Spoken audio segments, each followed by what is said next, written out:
Ini adalah pertama kalinya pria itu, setelah terlahir kembali, berhadapan langsung dengan calon ayah mertua dari kehidupan sebelumnya. Pan Ying berjanji akan membiarkan Yan Junhao memeriksa jaksa agung dan menjadikannya penasihat firma hukum Hainai. Namun, Liu Sanje tentu tidak akan mudah mempercayainya, karena ia juga memandang rendah gadis kecil tak terkenal di depannya itu. Pada saat itu, kedatangan Liu Cixi memotong pembicaraan mereka. Liu Cixi tentu tidak berani menentang ayahnya, tetapi sebelum pergi, ia meminta Han Ying untuk menemuinya nanti.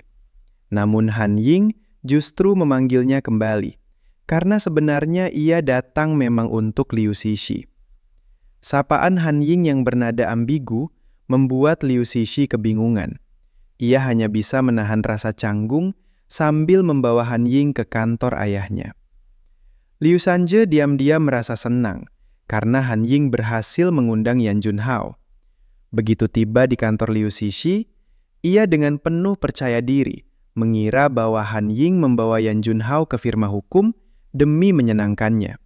Padahal, Han Ying memiliki rencananya sendiri. Ia meminta Liu Cixi menunggu kabar, karena apakah Yan Junhao bisa diundang atau tidak, Liu Cixi akan menjadi mata rantai kunci. Han Ying akhirnya tiba di pengadilan tinggi Seoul. Saat itu, ia sangat penasaran. Jika Jiang Xinjian tahu bahwa dirinya sudah datang ke Seoul, bagaimana ia akan menanggapi rencana sebelumnya untuk memberi pelajaran dan menjatuhkan Yu Jiaosun. Di saat itulah, Han Ying justru bertemu dengan Zenya. Awalnya ia ingin maju menyapanya dengan ramah, namun tiba-tiba teringat bahwa pada garis waktu ini, mereka sama sekali belum memiliki hubungan apapun. Dengan canggung, Han Ying hanya bisa berpura-pura sedang menyapa Jin Renhe. Ia tidak menyangka Jin Yunhe juga datang ke Seoul, tanpa mengetahui bahwa dialah orang kepercayaan yang disusupkan Jiang Xinjian. Begitu tiba di kantor, Zenya langsung dimarahi habis-habisan oleh atasannya, karena kasus penangkapan Zhang Taizi sebelumnya. Namun Zenya dengan tegas menyatakan, asal ia menemukan bukti kejahatan Zhang Taizi, ia pasti akan mengirimnya sendiri ke penjara. Bai Lisuo mengadakan rapat pertamanya sejak datang ke Seoul. Kini jabatannya adalah ketua pengadilan. Secara hierarki jelas berada di atas Jiang Xinjian. Namun belum lama ia berbicara, sudah ada orang yang berani menentangnya secara terang-terangan. Tak disangka, Jiang Xinjian justru maju untuk meredakan situasi. Adegan seperti ini sebenarnya tak perlu dipikir panjang. Jelas ini juga merupakan hasil dorongan diam-diam Jiang Xinjian dari balik layar. Meski Bai Lisuo telah datang ke Seoul, ia belum memiliki basis kekuatan di dalam pengadilan. Sebaliknya, justru banyak hakim yang mengikuti Jiang Xinjian. Pengaruh sebesar ini jelas tidak hanya berasal dari jabatannya sebagai kepala departemen. Pasti ada sosok berpangkat tinggi di belakangnya yang mendukung. Jika ingin berhadapan langsung dengan Jiang Xinjian, maka ia harus terlebih dahulu mendapatkan kepercayaannya. Han Ying berencana memanfaatkan Yan Junhao untuk menjatuhkan Yu Jiaosun, karena ia menguasai bukti bahwa putra Yan Junhao terlibat dalam penyalahgunaan narkoba, dan hal itu bisa dijadikan alat tawar-menawar. Namun Han Ying mengajukan satu syarat. Setelah semuanya berhasil, Yan Junhao harus menjadi penasihat firma hukum Hainai. Alasannya adalah demi menjadi menantu firma hukum tersebut. Jiang Xinjian menyetujuinya dengan cepat. Tak lama setelah tiba di Seoul, Bai Lisuo langsung menyerahkan satu kasus penting kepada Han Ying.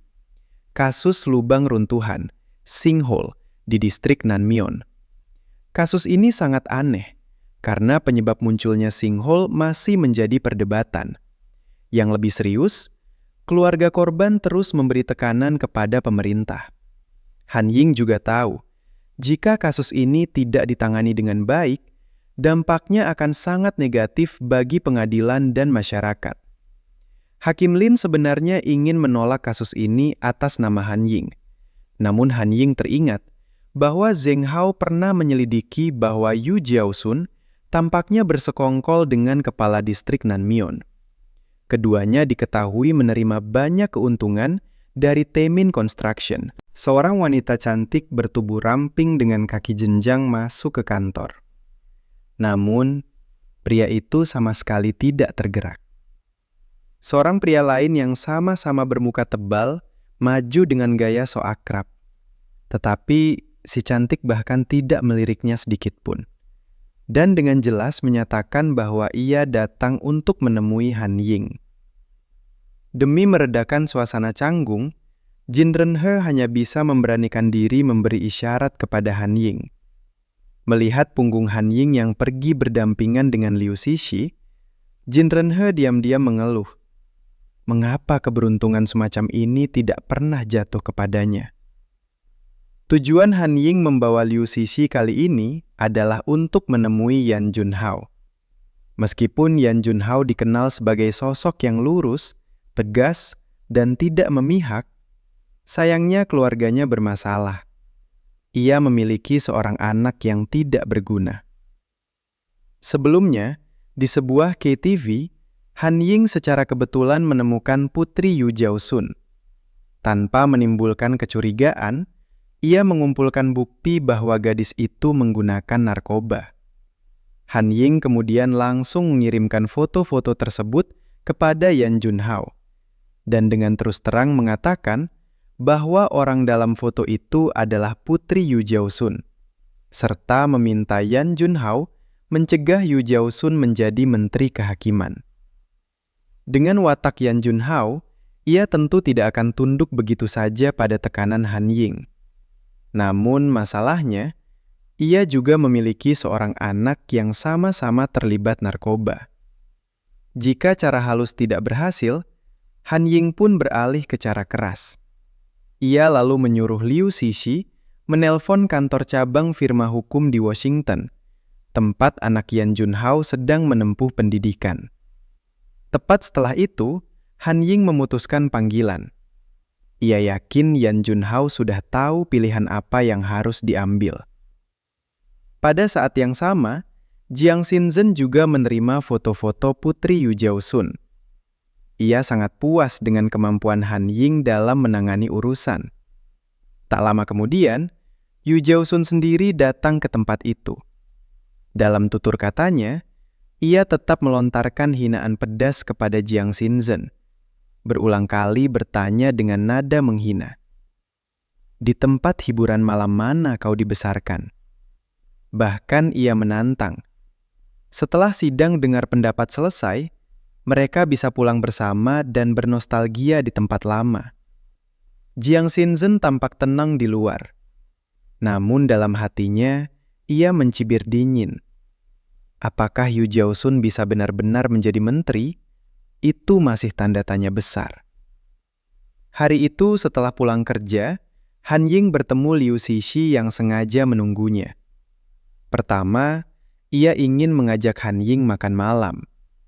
Kedua, ia datang atas permintaan kakaknya, Liu Hena, karena Han Ying ditunjuk sebagai hakim utama dalam kasus Tian Keng, lubang runtuhan.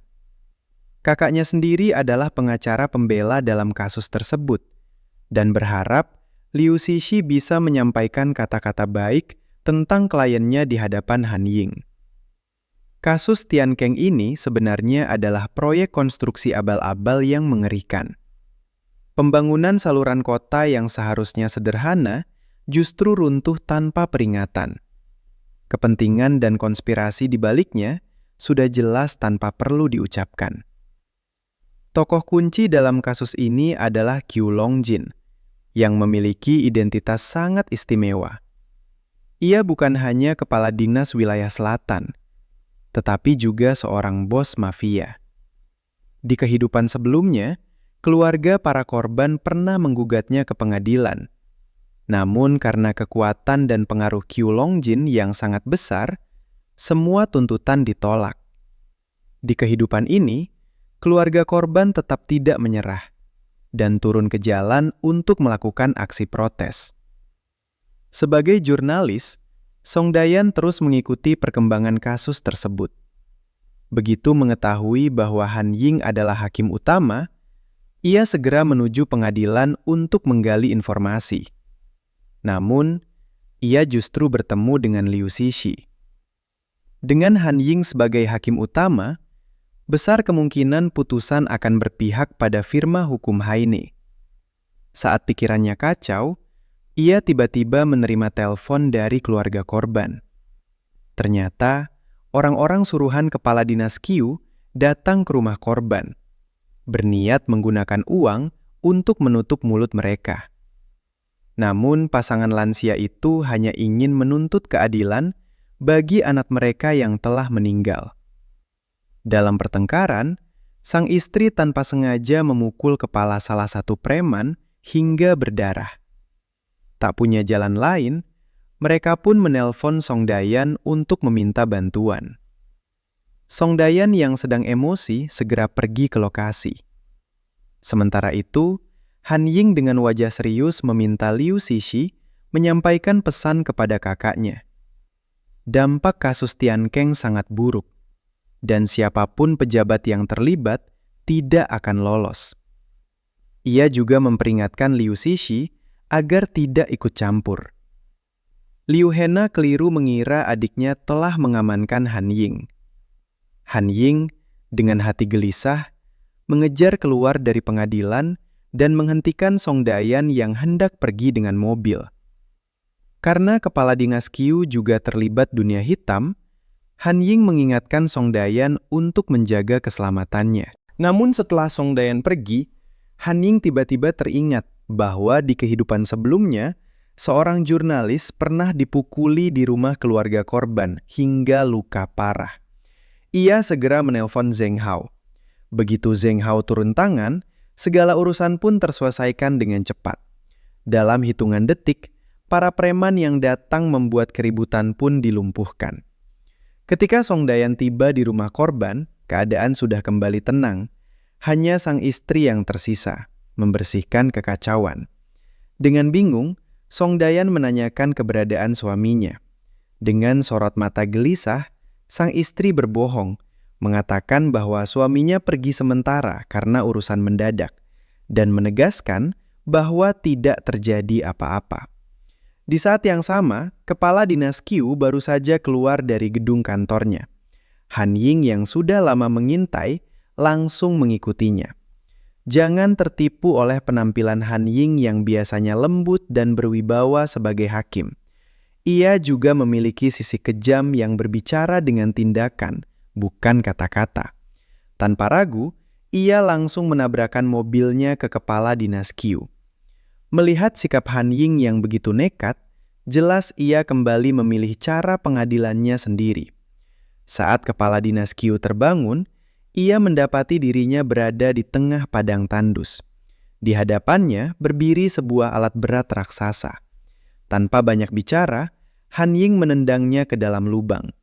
Saat itu, Han Ying seakan berubah menjadi operator alat berat. Tak peduli bagaimana Qiu meratap dan memohon dari dalam lubang, Han Ying terus mengerup pasir dengan mesin, menuangkannya ke dalam lubang, dan akhirnya mengangkat sebuah batu besar, menggantungnya tepat di atas lubang tersebut.